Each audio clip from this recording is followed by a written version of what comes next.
I have no idea. I know you just probably noticed on screen there was like a thumbs down that came down. I don't know where that came from. I have no. I wasn't like Maybe I wasn't it's downvoting what I you were don't want to doing. listen to you. Maybe AI is working here, going, yeah, that's a bummer situation when that happens.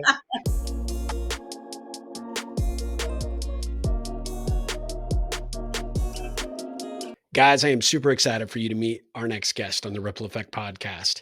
Jennifer Vazquez is JV, the coach. She is an organizer, she's a declutterer, and she's a mindset coach.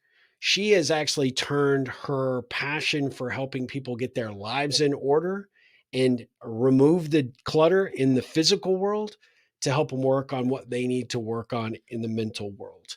She is someone that I have really grown to admire. She's so positive and reassuring. She and I first met around the time that COVID was kind of at its zenith. And she and I connected. We had this amazing conversation. And I was so absolutely blown away by just how open hearted she is, how focused she is in making a difference in the world. And when I think of a Rippler, I think of her. She is based in Nashville, Tennessee. She's a musician to boot. This woman is there anything she can't do? She is so talented and so amazing. And I'm so grateful that she agreed to be on the podcast today. Why I wanted her to come on is not only want to share what her work is all about, but I really want you to see the level of commitment she has to making a difference out there in the world. She's just a really engaging individual, someone that has so much heart and so much commitment to making a difference that I think you're going to fall in love with her. So, with no further ado, let's dive into this episode with Jennifer Vazquez, JV, the coach. Guys, I am super excited to have Jennifer Vazquez on the Ripple Effect podcast. We've been talking about doing this for a while. Jennifer, welcome to the show. How are you doing? Good. Thank you, Steve. It's been a while, so It it's good has to been see a you. while. I'm so grateful that you made the time. I know you are like super in demand right now and you are busy all the time. But one of the things that I said in your introduction is part of the reason I wanted to have you on the show is when I think of a Rippler, you are that. You are doing it through your work, you're doing it through your good messaging out on social, and you are just a great contributor to the world. And though I've never met you in person, I feel like you and I, we connected early days of COVID and we just struck up this friendship. And it has been something I'm really, really grateful for. Ditto. Well, thank you. I appreciate that. Yeah, we'll just mic drop it right there. Show over, Boom. right? I'm out. I'll see you later. So, one of the things I like to do with this show is we'll dive into what you're doing professionally now, but give us a little sense of Jennifer, the origin story. I know you're living in Nashville. You're originally from New York. You've got such an interesting story to what that led you to what you're doing professionally. But give us a sense of kind of who Jennifer is and kind of how you became the cool, awesome person you are. Okay, that's okay. Let's clump it together. Thank you for those kind words.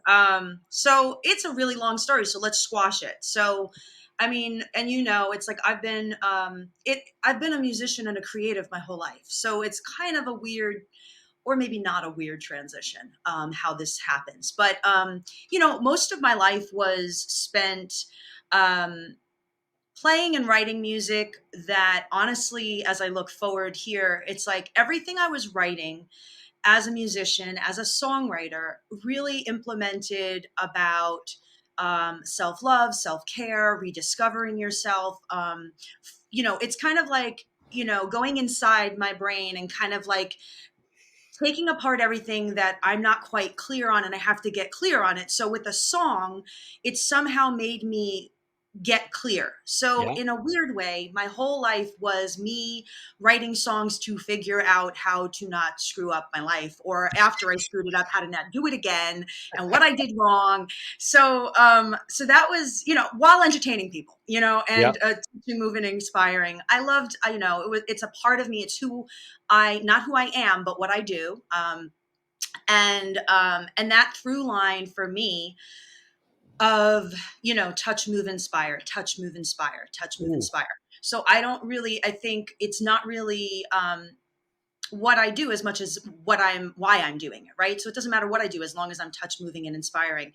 So jumping ahead, I moved to Nashville from New York in 2016, and with the hat on as a musician, Yeah. and actually coming out with an album, which was weird because I was like, I don't know, do I still want to do music? I don't know. It was a weird time. And I'm here in Nashville, and I'm like, well, I guess I have to be a songwriter because that's what I am. And as about a year and a half went in, I was recognizing that I would like something bigger for myself rather than just doing music and trying to, the whole starving artist thing. Yeah. It's like it's not needed. How about that? It's not Yeah. needed. Yeah. So I wanted to do something that I enjoyed and that I could use my skill sets for. And that's where you actually came in, because at a point I was like, hey, Steve, you know anyone in Nashville that could help me like get a job? And the weirdest thing about this whole thing is that, again, I'm a musician. So I have many holes in my resume. So if I Yeah. show up to a job and they're like, well, where were you this year? And I'm like, well, I was touring, I was selling.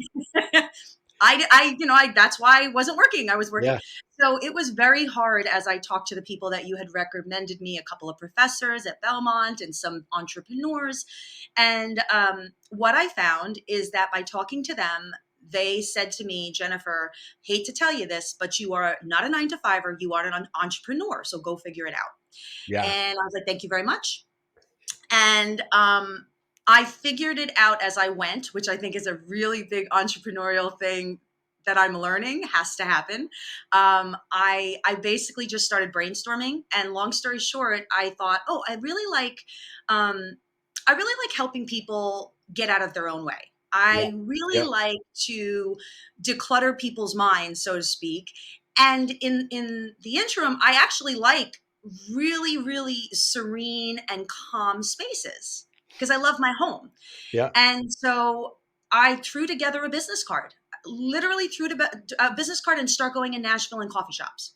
And literally from that, I got this whole business, Declutter Your Mind and Home, which in the start of it had no clue how they even related. Like, Yeah. Yeah. I'm decluttering your mind, but then I'm going in your home and declutter. Like, where did I even come up with this business? And it makes so much sense now because it's so interconnected and it's Sure. so needed. So, anyway, that's the story. I mean, I love that. There's so many, so many questions that come from that. But I mean, the thing that I do recall was, when you were really trying to figure out what was next, I could feel that you were an entrepreneur, right? You were someone that I just knew that had you had vision. You knew kind of what you wanted to do. You had this real, as I said in your intro, you have this big heart, and it's just front and center in everything that you do and how you contribute, how you add value. And I love how you approached it, not only from the musician side, but also from this approach that you take with the clients that you work with today, right? And I just love your positive spin on it, because I think, yes, at the end of the day, if you can get control of one or both sides of that coin, whether it's your home, whether it's your mind, but ultimately, if you can do both, and you have a guide like you that's helping you navigate those waters, there's slightly different problems, but they're all really compounded and they're very heavy. And I love the fact that you go into each client opportunity with just this open heart to say, okay, where can I meet you at? What do I need to do to solve the problem that you think you have right now? But it's probably a much bigger or larger problem than what you're actually giving it credit for. Yeah. And so that's where the in-depthness of this interconnection is, because again, when someone I was having a consultation yesterday with someone, and um, she's like, okay, I said, okay, so she's like, my office, it's just, I don't even want to work here. And it's like, and my closets. And so she starts that. And I said, okay, so let's not talk about anything to declutter, and let's jump right into your story. So how many siblings do you have? What's your family like? Like, I was like, this has nothing to do with decluttering your house right now. So what my job is as a mindset coach is to dig into you and ask you questions that you're not going to ask yourself so deeply until we find out why you're messing things up externally. Yeah. Why are you putting stuff in your own way? What are you protecting yourself from? It's like stuff is an alcoholic with a bottle, or Yeah. a sex addict or a food addict. It's like, why are you putting this in your way? And so my job is to find out the root.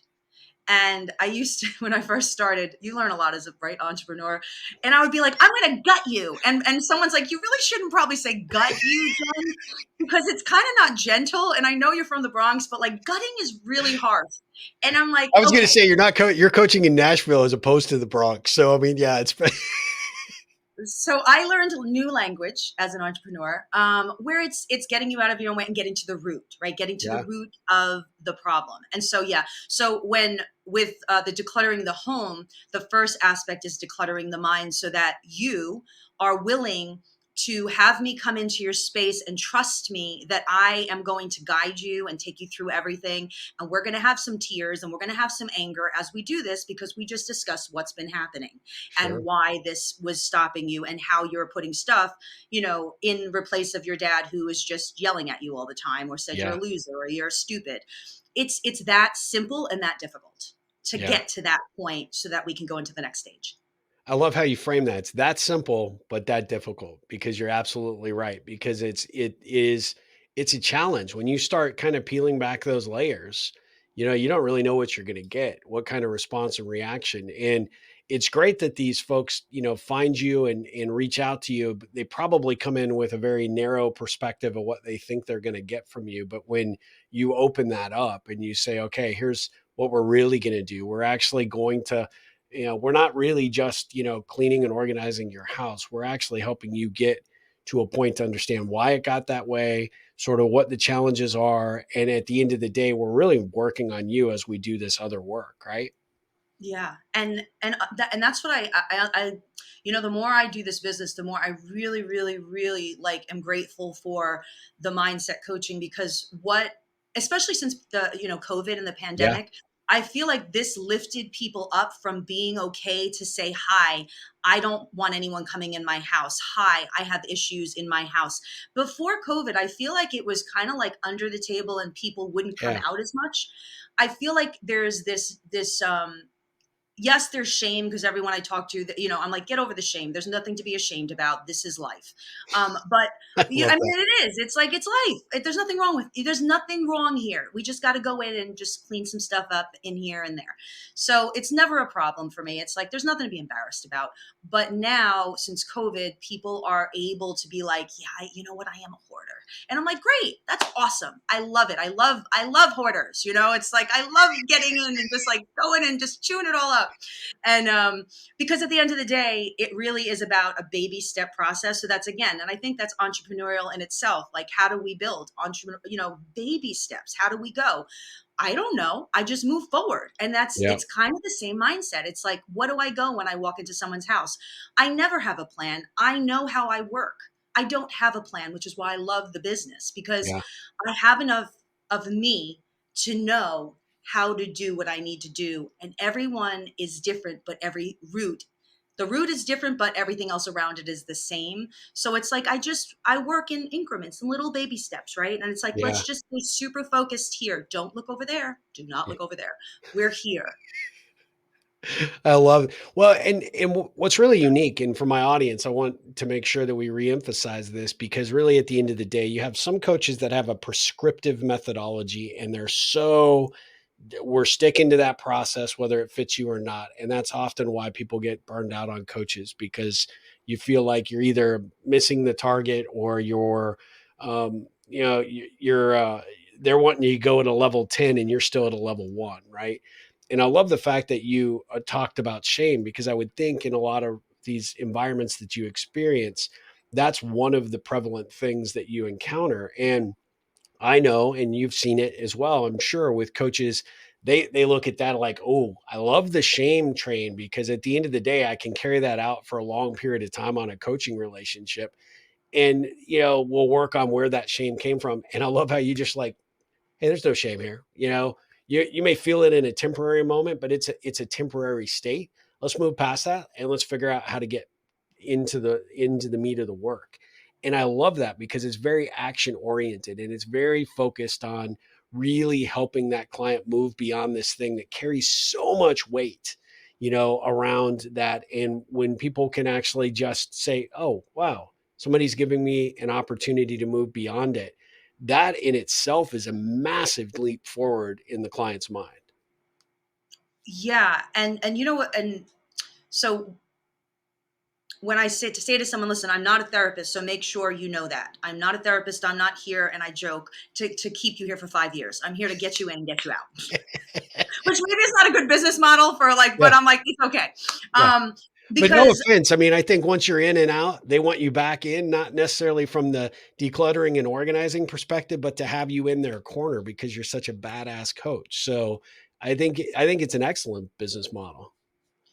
well, thank you. Well, but it feels right, right? So if it Sure. feels right in my belly, then it works. So Yep. it's like for me, and again, I do have a business model in the sense of a like when I think when we first like, oops, I have a 4-step process. And the 4-step process when I'm coaching anyone, I'm saying, hey, we got to go through this 4-step process, which will probably take like maybe 2 sessions or 3 sessions. But really, what the 4-step process is, and what I'm learning, actually, I love that I learn as I go, and how much I'm learning from my clients. I just love it. It's just like, oh my god, I'm learning so much. And I I I will say, like, now when I'm coaching people, I'm actually take like the declutter coaching. I'm actually taking them through the 4-step process without even telling them I'm taking them through the 4-step process. Whereas if I'm coaching one on one with you on a Zoom or in person, I'm like, okay, we're going to get back to your past. We're going to rewind. Then we're going to move forward and see what story is there. And then we're going to go and we're going to erase that all. And then we're going to go and create new healthy habits. So there is this implementation as a coach to be like, hey, listen, if you're coaching with me, because the bottom line is, as a coach, I need to get into you and I need to know you so well, and you need to know where I'm at so that then we can start coaching. But Yeah. like, it's like the moment before is, I need your whole life in me, because once I get you, now we can work together in unison and get somewhere. But I don't want you holding on to these things that I don't even know are there. Where I think also, and this is like, we're in therapy, it's like, we'll get there. I'm like, we're getting there now, like now. We don't have tomorrow because you're Yeah. paying me to come into your house now. Yeah. So people will be like, so when are we gonna start? I was like, as soon as I get there. We're starting as soon as I get there. That's your garbage, like there's no like waiting, Yeah. it's like, you've waited your whole life. This is Yeah. exciting. It's time. So yeah, it's time. So I always say, it's like, it's like, I'm these people, when you say they come in shame, it's like a lot of them, it's like, I'm so overwhelmed. And I'm like, that's great. This is awesome, because I'm getting you right into action. I'm getting you out of the overwhelm right into action. And yes, it's a give and take, but yeah, it's just like, it's, if we're in fear and we're not in love, so it's like there's two choices. Well, if we're overwhelmed and we're stuck, then we have to take action. So it's kind of like, which you got to just take the action. I don't know what to do. Well, we just start with picking up the piece of trash that's on the floor, and then we'll keep doing the rest. Yeah. Yeah. I love that. I love that approach. When you work with the clients that you serve, the thing that I really, I know my audience is hearing it in your voice. They're seeing it if they're watching the video. The value that I think you bring to the table is you bring this high level of energy and this almost welcoming sense to say, look, I'm right here with you, right? We're going to make this work together. We're going to do this. And even though maybe you're not, saying, hey, look, here's my 4-step process. But you're helping that unfold in the way that it needs to in order to make that client feel safe and secure. When you first told me about your business model, I was like, that's brilliant, because really at the end of the day, the difference between, like, let's say leadership coaching, which is, somebody that's achieved a certain level of success or trying to get to the next level of their career, it's either money or power focused. And there's a real internal intrinsic drive.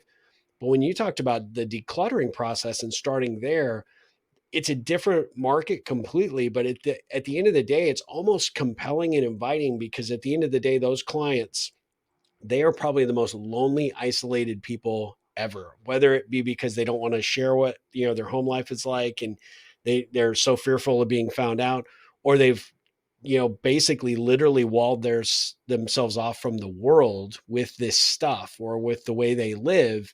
And at the end of the day, they're dealing with it in an isolated bubble. And that's got to be one of the most lonely existences. So having somebody like you that comes in with positivity and sort of that, you very, very um, really enlightening energy, I think has got to be just such an amazing experience for the client. Yeah, I smile because a lot of my older clients, like in 70s and 80s, and those and most of my clients are women, and I think it makes a lot of women, they've lost their spouses, Yep. they've kind of, it's a lot of women. And so, um, to be able, you're absolutely right. So every time I walk into, if I'm doing an actual in person, a lot of mine are Zooms, but the older the people are, I do have to walk in because it's just a little bit more easier for them. And when I'm walking, like when I walk into this one woman, Linda, and I check in with her regularly because she is hoarding mentality, but now her house was totally hoarded out. It took us about 6 months on us, kind of a schedule to get her house to not hoard it anymore. But during that 6 months, you'd never know she was a hoarder. But also, there's the coaching that we did every day, to be like, and this is a 73-year-old woman, and I'm like, okay, take out your mantras. Let's say our mantras. Okay, what are you grateful for today? Okay, why are you hiding that behind your I see that, why are you hiding that? She's like, oh, you see that? I was like, yeah, why are you hiding that? Because I want it. I was like, well, then give me a good enough reason why you want it, and then I'll let you keep it. But like, if it doesn't serve a purpose, then you have to get rid of it. Yeah. Like, so but it's not being, I think, and so my whole point with the whole like shame, when I first walked into her house, I stayed about 3 hours, and I knew this one was going to be a long, I could, because it was like a consultation, but I'm like, it's hard when she knew she was a hoarder, but it's hard, and she was so just drained and miserable. And really, I walked, be like, think of hoarders. I Yeah. walked and I couldn't sit anywhere, so she was sitting on her chair and I stood the whole time. She's like, Wow. why don't you just sit right there? I was like, no, no, I'm good. Yeah. And so, um, those 3 hours, I was able to open, right? Just open that little space that saw hope. And that is, I think that's actually exciting when it's like, okay, you see it? Because I'm excited, and then it's just like, let's get this party started, and it's like, yeah, it's going to be hard, but we're going to have a really good time. And you're probably going to yell at me, and it's okay. I love you already. So we're okay. We're family. But it's a lot of yelling, it's like sometimes like, I know, I'm like, okay, that's great. Awesome. Let's come back to that later. We'll just, but the thing is that when I'm working with someone, yes, you see them transform. And I tell them, listen, what we start with, you're going to have a hard time. But once we keep doing this, when when there's space where there was none, two things happen. It becomes very frightening because now there's space. Think about it when we talk about like belief systems. It's like Yeah. when I tell you that you are worth it and you're not a loser and you actually believe it and you have to empty I'm a loser, that's really hard because now your identity is lost. Yeah. Yeah. Whether good or bad does not matter. It's an identity you've been living with. So it's the same thing with space. When you give someone space, they don't know what to do with it. They don't know how to use it. So they want to put it back in. So when you finally recognize, and I say to them, the biggest thing is we don't want space because we don't want connectivity, right? Yeah. So we use stuff so that we don't have to connect with people. We don't have to have experiences because we've created experiences with stuff to save us, to keep us safe. So the minute that we take the space, we give ourselves space, that means we can invite people into our home, which then means that there's connectivity that's possible, right? So it all comes down to connectivity and human connection. And so once a person is shame and they're, oh, I can't let anyone in. If I say, well, what happens if we can let people in and we go baby stepping and then you can have someone come over for lunch? And like, and so yeah. So bottom line is, yeah, it starts with shame and embarrassment, but it turns to a smile and happiness. Well, I sense and I know for a fact that this is true, but you get the same buzz in working with a client that I do when you see that light bulb kind of go off and you see that they are now considering something that they didn't consider before and they see the possibilities, right? Of, taking that action or like you said, now that space that normally I wouldn't have invited anybody over to have lunch now is a place that I can bring, the girls over and we could have bridge or we could have lunch or we can, watch a movie or we now can have, a sense of energy and excitement that wasn't here before. And maybe I was replacing it with things, and, sort of that was my experience. But at the end of the day, there's nothing that replaces that interaction. And when you see that, that light bulb moment, it's just got to be, that's probably where you get the biggest buzz from your business, right? Yeah, especially when a client will say, "I don't need that, do I?" I was like, "Good job, you don't." I love it. Well, so let me ask you a kind of maybe an off the wall question, but how you are, and for my, folks that listen to this podcast and, are going to see this video, we'll put a link to your YouTube, because you're amazing in terms of your musical talents, and you're an incredible musician. But how does what you know as a musician being on stage inform what you do day to day as a coach? I think off the bat, I just think presentation. Like I have myself put together from years of performance, Yep. so I'm not performing, but I am a performer. So I think and I think as a performer, there's a light around us as performers. Like I think there's something that high vibrational, right? So Yeah. it's like there's something vibrational around the gift of music and the gift of sharing that with someone. So I think that, you know, as an entrepreneur going into a business, I have the same chutzpah that I would go on a stage and then walking to someone's house. It's like when I'm on and I'm on for you. Yep. And so no matter and I think there's also a realness to it, which the same thing as a musician, which I've learned over the years, where it's like if I'm getting on a stage and there's something off in me for that day and I have to actually perform, I have to authentically say, listen, so here's what's going on, but before we start this, I'm letting you know this is going to be centered around this. Because if I can show up as a human being, and this has taken a long time, and I think this is also where it's like, you know what? I am not perfect. I am nothing near perfect. I am so flawed. But I have learned that where my flaws came from, so I can keep taking them out and adding the light, right? So Yeah. I'm as I'm coaching you, I'm learning through my other people that are teaching me stuff. So I think that the authenticity of getting on a stage or going in with a client and being like, you know what? I understand. And let me tell you why, because this just happened to me when I walk. And then you're able to have someone see that you're not here. We're just here. It's just that I have stuff that I'm able to do because I was here. So if I was here and now I'm here, oh my God, you have to be able to come here. Like, how can you not? I love it. I have no idea. I know you just probably noticed on screen there was like a thumbs down that came down. I don't know where that came from. I have no. I wasn't like I wasn't Maybe it's downvoting what I you were don't want to doing. listen to you.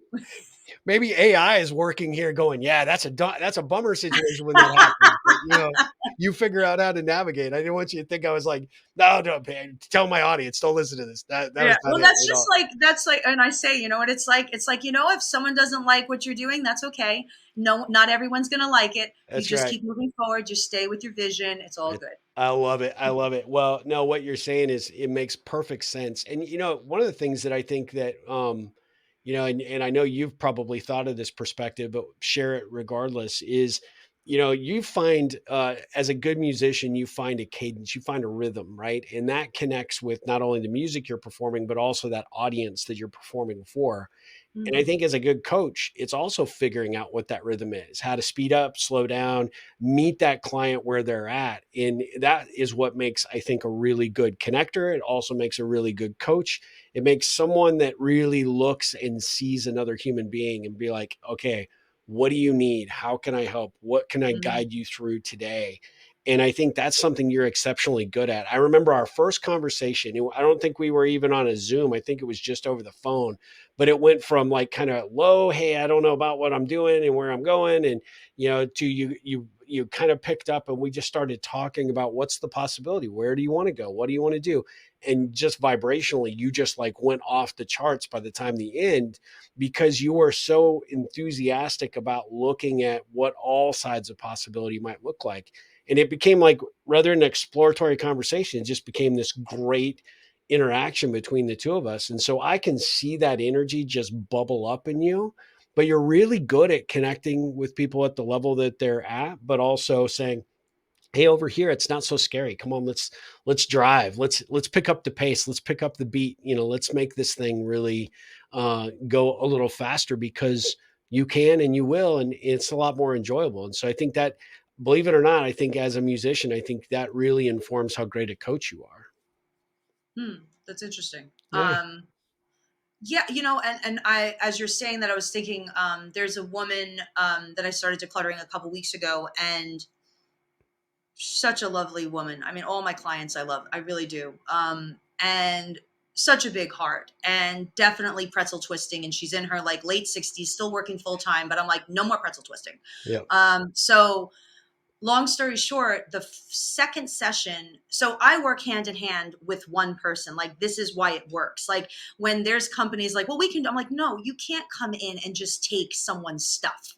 Okay. They will have a heart attack and they will Yeah. yell at you. Freak out. So I'm Yeah. like, you do not understand when someone will be like, well, we went and we tried to like clear up my mother's space. I'm like, no, no, no, no, no, no, you can't do that. You can't do that. So anyway, this woman, when you talk about meeting people where they're at, is, the first session was good. And then the second session, her son was there.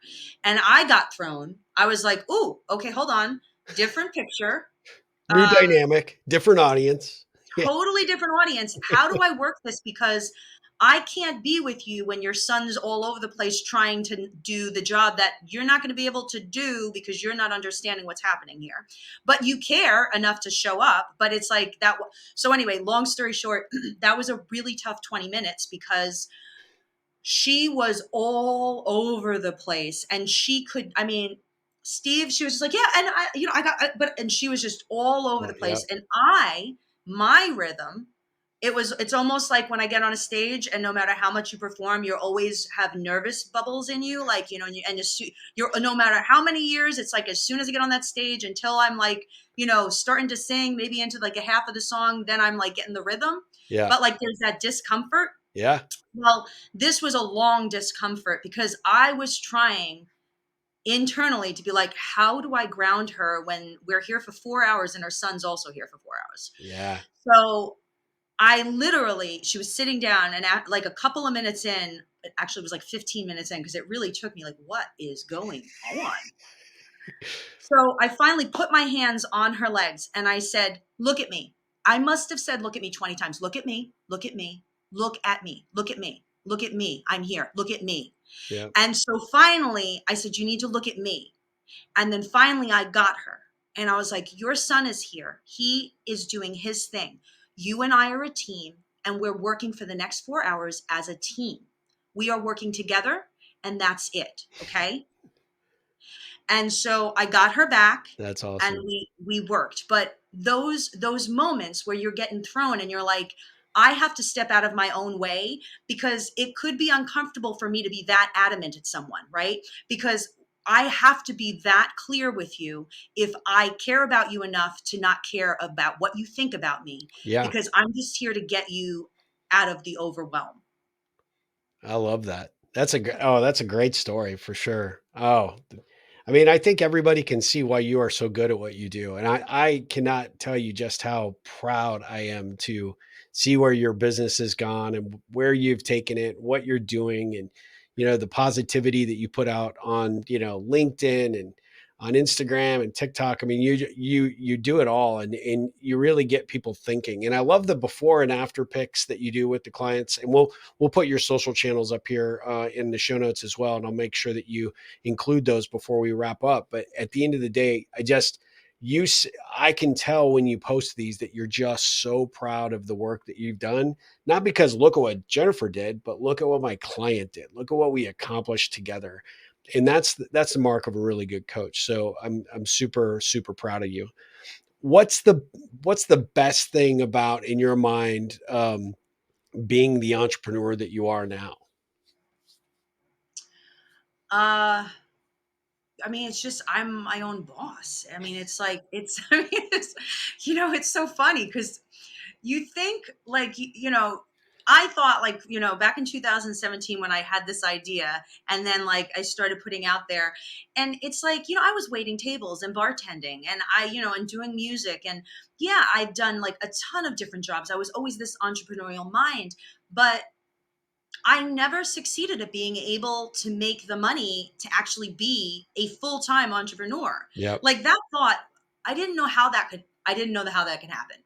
And so the best part is also like, it's like I have to acknowledge myself because I sometimes don't want to acknowledge myself. But like this year, I was talking to my accountant and she's like, Jen, she's like, you almost doubled your income this year. Like she was like, look at that, look what you're doing. And I'm like, yeah, I guess so. Okay, yeah. Yeah. I could down myself sometimes because I'm just all I'm doing is.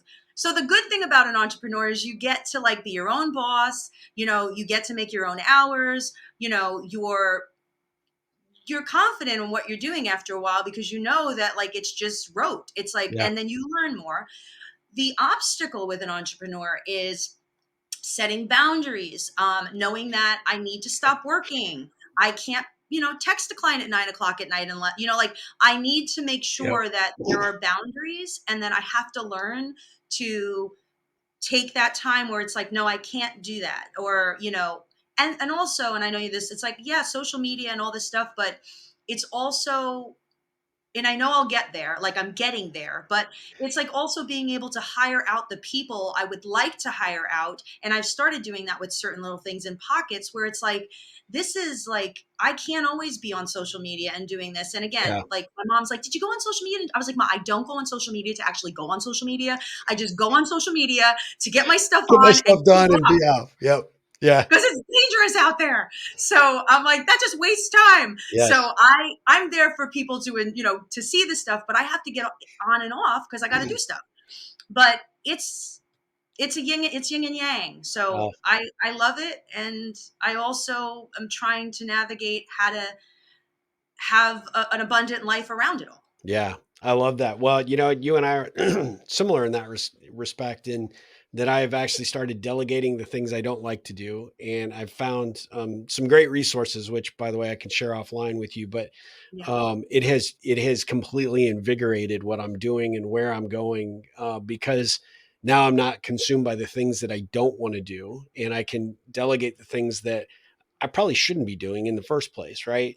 yeah, And it allows me to open up that space and creativity to really focus on the work that really lights me up and excites me. So, but that's a typical problem for an entrepreneur, right? We try and grasp and hold on to everything, and then that's why entrepreneurial burnout's a real thing. And you yeah. stop missing deadline or start missing deadlines and stop returning emails when you should, or there's issues, or you get in that proverbial loop that I'm so busy I can't possibly hang out or do anything. And then, next thing you know, you're just kind of really struggling. And so I love the fact that you recognize that, and you're starting to open that up to, take on the additional help, because it'll help you scale, believe it or not, it'll help you grow faster. So, um, one of the things that I always like to do in these interviews, and a few of these, kinds of questions, because we've been friends for a while, and I always ask these because it gives some additional insight into my guests. But I feel like my audience is just automatically connected at the hip with you. They're gonna love this so much. But I want to ask you a few ripple connection questions if you're okay with it. Absolutely. All right. So first question is, what did 7-year-old Jennifer want to be when she grew up? Oh, an actor, a dancer, a singer, So triple show threat. I business want has to be a always triple been threat. there. Oh yeah, yeah. Triple threat. Triple threat. I love it. I love it. What was your favorite way to spend time before the age of 10? Was it In my room, playing with dolls, singing, Bette Midler, um, Mariah Carey. Maybe no, Mariah Carey maybe was older, but yeah, like just being by myself in my little fantasy world. I love it. So what's your favorite way to spend your free time now? Taking walks in nature. If I'm in the zone, going and writing a song. Being with good friends, I can have really deep conversations with. I love that. I love that a lot. So you're still a musician, you're still performing. What's different now based on the fact that you've got this gig, this entrepreneurial gig that's really kind of paid off now. What's the biggest surprise now as to how that informs your songwriting and your performing as a musician? Well, I've become more of the community part of the community. Like, I do, like, I've been hosting this open mic like once a month at the Bowery Vault, which is my favorite place. Anyone listening in Nashville, go. Okay. I'm there every first, second Thursday of the month. Anyway, Okay. but what I'm finding the difference is that I don't have this need that I thought I'd never get rid of, which is the need to like have to like be someone in the industry. Like that's huge for me, Jen Vasquez, to be like, Yeah. I don't care. I think what replaces it is because of the service driven me is that I'm really one that wants to be a part of the community and inspire and touch. So I get to do that as a host in our community, right? I get to show up for people and let them present themselves. And I always share just this fun before every time I host, people will come up to me because I always say there's one. I will always ask a question, and before you get up and sing your song, you answer the question so that we know more about you. Love it. And people are always like, "Can you tell me the question? Because I'm always nervous about what questions you're going to ask." I'm like, "No, I can't. I can't. I can't. You just wait until I tell it." So that's that. And the other thing is that the way I write songs now, and again, it's shifted, but I think that like I just wrote a new song last week, and it's more about like I'm finding as a person in general, like sometimes you think your stuff is over and like you don't have to worry about the soot coming out, Yeah. and then something happens, and then there's an eruption. Yep. So I'm finding my eruption. It happened the past couple months. So I'm like, I'm writing about this traumatic eruptions, right? So it's like I think as a songwriter, again, I write when I want to write. I mean, I love music, but I don't have to perform when I don't want to. I don't have to do gigs that don't pay me. Like it's just my game. Yeah. And that's got to feel like incredibly freeing, right? You get to pick and choose now. Yeah. And if I don't want to do it, I don't want to do it. If I do, I do. I love it. I love it. I love it. What's the best thing a client could say about you and your work? One client handed me little angel wings. She's like, "Here, why don't you?" Like she had them on those. She's like, "Why don't you take an angel? Because you're like an angel to me." Like I think it's just Oh, the people that are like you're just like a godsend. Like So I guess it's just appreciating. They're just seeing me, and I'm seeing them. I love it. When you look back at the last, let's call it 5 to 10 years, what have you learned about Jennifer that makes you proud today? Hmm. Honestly, that I'm enough just being me and not having to do anything. Oh, that's a great answer. Really, really good answer. And, what would you consider your superpower? I'm going to say my smile because I think it radiates. And I'm It just saying this. does. People always just say like you're smiling. I'm just like, okay, I guess it's a superpower. I have no clue, but I feel like that might be the energy. I love it. Yeah. So if you're listening to this on the podcast platforms, you're going to have to go over to my YouTube channel just to see it because it's been on full display this whole time, which I love. So I agree. That should, front and center without question. It's like, it's a perfect superpower. All right. So, the last two questions I have for you is what do you think the ripple effect means? What do you take from that phrase when you hear it? I just hear, I mean, I look at it as mirrors, like almost like, so if I see you and you see me, like with you and I, right? So it's Yeah. like you kind of rippled me into another platform. And then in every person, I think it's like in every person I meet, I can ripple myself into them so Yeah. that so I'm looking at it as like, I can give them something and they can generate that into someone else and that into someone else. So I feel like it's more, for me, the ripple effect is such a beautiful energy that we provide people so that others can do the same, right? It's just like be the change. I think the ripple is be the change. Yeah. Like, Oh, I love that. That's a great answer. Thank you for that. And the last question is what ripple can I be looking to create for you? ooh, that's a hard one. The first thing that comes out of my head is just like like I have this book that I finished, but now I have to go to the next step. So it's Okay. like I think that the ripple is for to expand into this next, and I don't, this is just what's coming up, Sure.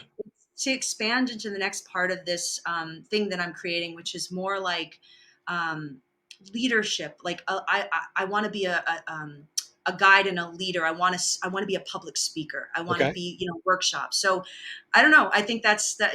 I want to ripple that out. Like that's 2024 to like 2026. I feel like the leadership part of me has to kind of like go into like arenas. Yep. Let's talk. Let's get this done.